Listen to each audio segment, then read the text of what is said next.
ಅಪಘಾತದಲ್ಲಿ ಮೃತಪಟ್ಟ ಕೂಲಿ ಕಾರ್ಮಿಕರ ಸಂಖ್ಯೆ 7ಕ್ಕೆ ಏರಿಕೆ, ಸಂಬಂಧಿಕರಿಗೆ ಆರ್ಥಿಕ ಸಹಾಯ ನೀಡಿ ಧೈರ್ಯ ತುಂಬಿದ ಶಾಸಕ ಎಸ್ಎನ್ ಸುಬ್ಬಾರೆಡ್ಡಿ.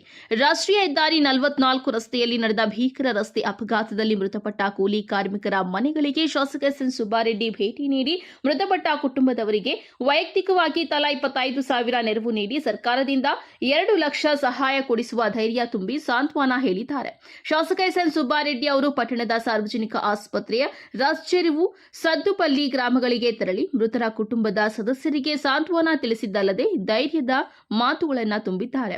ಸುದ್ದಿಗಾರರೊಂದಿಗೆ ಮಾತನಾಡಿದ ಅವರು, ಭೀಕರ ರಸ್ತೆ ಅಪಘಾತದಲ್ಲಿ ಕೂಲಿ ಕಾರ್ಮಿಕರು ಸಾವನ್ನಪ್ಪಿರುವುದು ಮನಸ್ಸಿಗೆ ತೀವ್ರ ನೋವು ತಂದಿದೆ. ಮೃತಪಟ್ಟ 7 ಜನ ಸಂಬಂಧಿಕರಿಗೆ ನನ್ನ ವೈಯಕ್ತಿಕ 25,000 ರೂಪಾಯಿಗಳನ್ನು ನೀಡುತ್ತಿದ್ದು, ಮುಖ್ಯಮಂತ್ರಿಗಳ ಪರಿಹಾರ ನಿಧಿಯಿಂದ 2 ಲಕ್ಷ ರೂಪಾಯಿಗಳ ಆರ್ಥಿಕ ಸಹಾಯ ಕೊಡಿಸುವುದಲ್ಲದೆ ಕಾರ್ಮಿಕ ಇಲಾಖೆಯಿಂದ ಸಿಗಬಹುದಾದ ಸೌಲಭ್ಯಗಳನ್ನು ಕೊಡಿಸುವುದಾಗಿ ಹೇಳಿದ್ದಾರೆ. ತಾಲೂಕಿನಲ್ಲಿ ಇರುವ ಹಲವು ಆಟೋಗಳಲ್ಲಿ ಕೂಲಿ ಕಾರ್ಮಿಕರನ್ನ ಕುರಿಗಳಂತೆ ತುಂಬಿಕೊಂಡು ಹೋಗುತ್ತಿರುವುದು ನನ್ನ ಗಮನಕ್ಕೆ ಬಂದಿದೆ. ಕೂಡಲೇ ಅಂತಹ ಆಟೋಗಳ ಬಳಿ ಅಗತ್ಯ ದಾಖಲೆಗಳನ್ನ ಇವೆಯೇ ಇಲ್ಲವೇ ಎಂಬ ಪರಿಶೀಲನೆ ನಡೆಸಿ, ಇಲ್ಲವಾದಲ್ಲಿ ಯಾವುದೇ ಕಾರಣಕ್ಕೂ ರಸ್ತೆಯಲ್ಲಿ ಸಂಚಾರಕ್ಕೆ ಅವಕಾಶ ನೀಡಬೇಡಿ. ಇನ್ನು ಮೇಲೆ ಇಂತಹ ಘಟನೆಗಳು ಮರುಕಳಿಸದಂತೆ ಎಚ್ಚರಿಕೆ ವಹಿಸಬೇಕು ಎಂದು ಪೊಲೀಸ್ ಇನ್ಸ್ಪೆಕ್ಟರ್ ಅಜಯ್ ಸಾರಥಿ ಅವರಿಗೆ ಸೂಚನೆ ನೀಡಿದ್ದಾರೆ.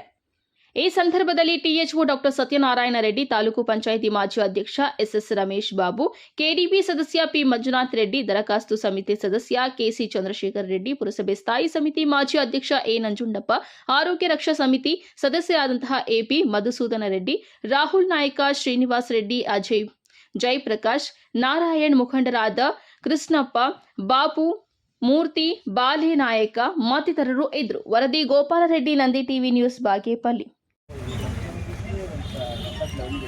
ನಮ್ಮ ಒಂದು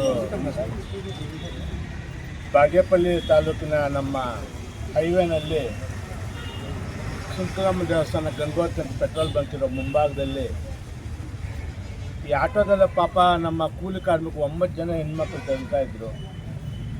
ಡ್ರೈವರ್ ಒಬ್ಬ ವಾಪಸ್ ಬರುವಾಗ ಹೇಗಾಯಿತು ಇನ್ನೂ ಸರಿಯಾಗಿ ಗೊತ್ತಿಲ್ಲ, ಪೊಲೀಸ್ನವ್ರಿಗೆ ಕೇಳ್ತಾ ಇದ್ದೀನಿ. ಒಂದು ಕ್ಯಾಂಟ್ರ್ ನಿಂತಿದೆ, ಸ್ವಲ್ಪ ಹೈವೇ ತಗೊಂಡಿದ್ದೇನೆ ಆಟೋ.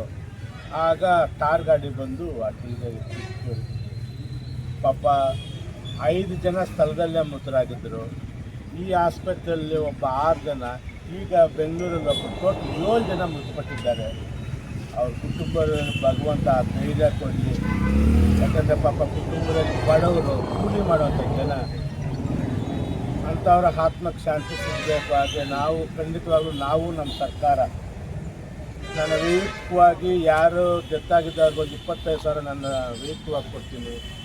ಮತ್ತು ಸರ್ಕಾರದ ಒಂದು 2 ಲಕ್ಷ ರೂಪಾಯಿ ಪ್ರತಿ ಕುಟುಂಬಕ್ಕೆ ಆಕ್ಸಿಡೆಂಟ್ ಕೊಡೋಕ್ಕೆ ಬರಲ್ಲ.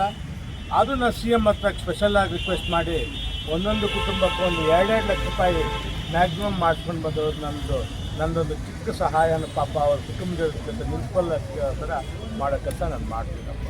ರಾಷ್ಟ್ರೀಯ ಹೆದ್ದಾರಿಯಲ್ಲಿ ಪೊಲೀಸ್ ಇಲಾಖೆ ಮತ್ತು RTO ಇಲಾಖೆ ಯಾವ ರೀತಿ ಸೂಚನೆ ಇಲ್ಲ, ಈ ಸಲ ಹೈವೇದವ್ರನ್ನು, ನಮ್ಮ ಇನ್ಸ್ಪೆಕ್ಟ್ರನ್ನು, RTOದ 3 ಜನರನ್ನು ವಿತಿನ್ ಎ ಸ್ಪ್ಯಾನ್ ಆಫ್ ಶನಿವಾರದಾಗ ಮೀಟಿಂಗ್ ಕಳಿಸ್ತೀನಿ. ಇಲ್ಲೇ ಮಾಡ್ತೀವಿ. ನಾನು ಈಗಲೂ ನೋಡಿದೆ, ನಿನ್ನೆ ಆಕ್ಸಿಡೆಂಟ್ ಆದ ಜಾಗದಲ್ಲಿ ಈಗಲೂ 2 ವೀಲರ್ ಆ ಕಡೆಯಿಂದ ಈ ಕಡೆಗೆ ಪಾಸ್ ಆಗ್ತಾಯಿದೆ. ಅಲ್ಲಿ ಸ್ವಲ್ಪ ಹೊಡ್ಕೊಂಡ್ಬಿಟ್ಟು ಅದೇನು ಜನರಿಗೆ ಯಾಕೆ ಈ ಥರ ಬುದ್ಧಿ ಇದೆಯೋ ಗೊತ್ತಿಲ್ಲ. ಅದನ್ನು ಕಂಟ್ರೋಲ್ ಮಾಡಬೇಕು. ಅತಿ ಶೀಘ್ರದಲ್ಲಿ ಈ ವಾರದಲ್ಲೇ ಶನಿವಾರದೊಳಗಡೆ ಮೀಟಿಂಗ್ ಕರೆದು ಇನ್ನಷ್ಟು ಸುರಕ್ಷಿತವಾದ ಕ್ರಮಗಳನ್ನು ಹೈವೇನಲ್ಲಿ ತಗೊಳ್ಳೋಂಥ ಕೆಲಸ ನಾವು ಮಾಡ್ತೀವಿ.